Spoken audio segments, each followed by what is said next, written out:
11월 4일 월요일 스타트 브리핑 시작합니다. 먼저 동아일보입니다. 음주운전 시동 잠금 장치, 음주운전을 획기적으로 줄일 기술로 불립니다. 미국 캘리포니아에서는 음주운전 초범에도 시동 잠금 장치를 의무화했다고 하는데요. 그 결과 재범률이 70%나 줄었다고 하네요.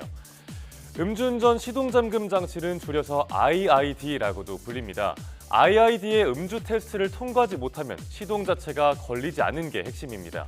거기에 장치 설치비, 유지비도 운전자가 부담해야 합니다.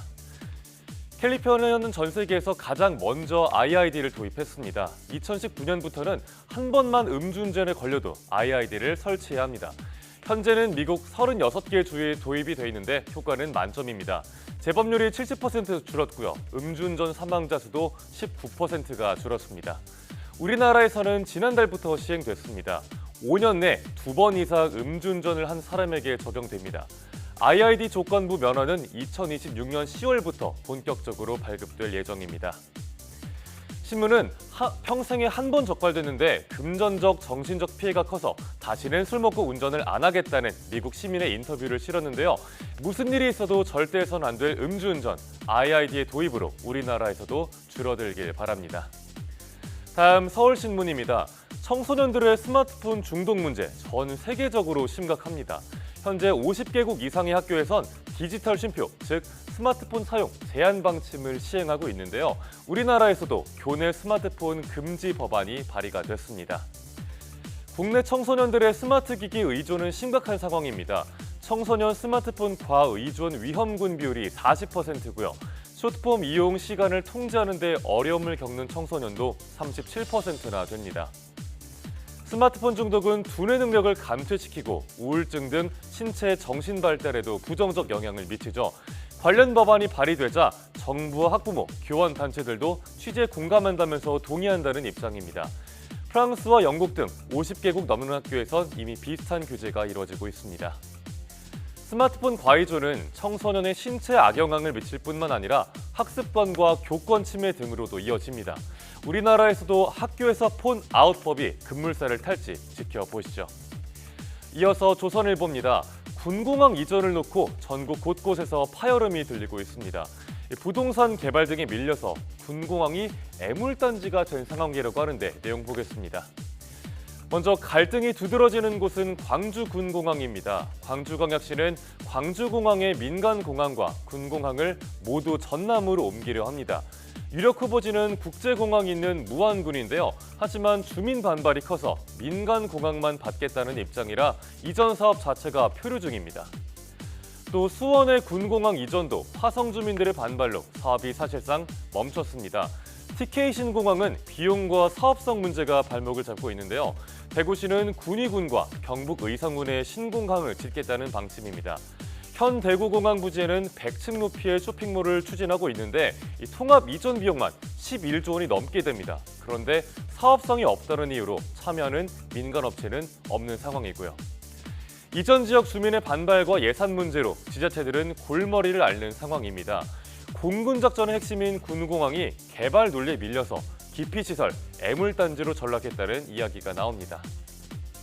이번엔 한국일보입니다. 특별휴가와 승진, 정년 연장 등 출산 육아에 각종 혜택을 주는 지자체들이 늘고 있습니다. 초저출생 시대 공직사회부터 나서서 출산과 육아에 친화적인 문화를 만들자는 취지입니다. 대표적인 게 특별휴가나 재택근무입니다.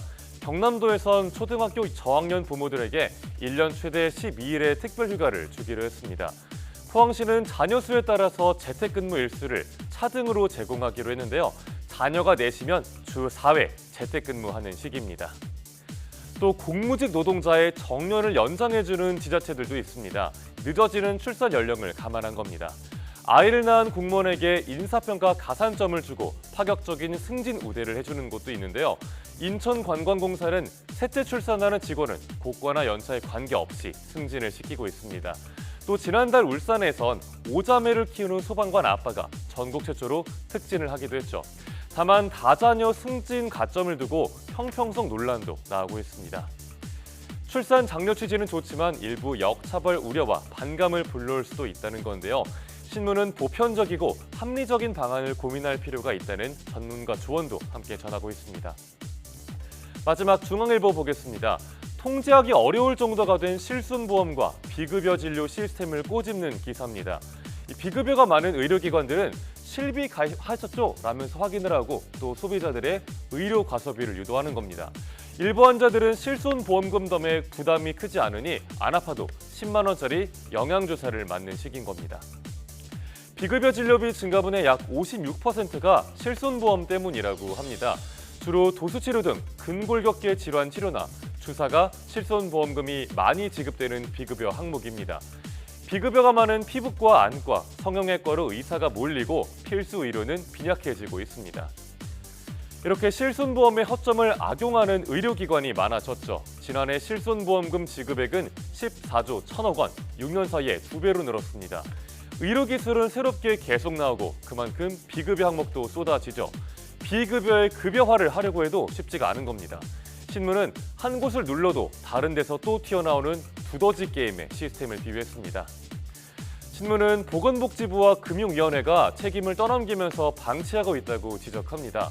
우리나라와 같은 비급여 체계는 외국에선 찾아보기가 어려운데요. 신문은 정부가 더 적극적으로 개입을 하고 비급여 전수 파악을 할 필요가 있다는 전문가 조언도 함께 실었습니다. 11월 4일 아침 신문 살펴봤습니다. 지금까지 스타트 브리핑이었습니다.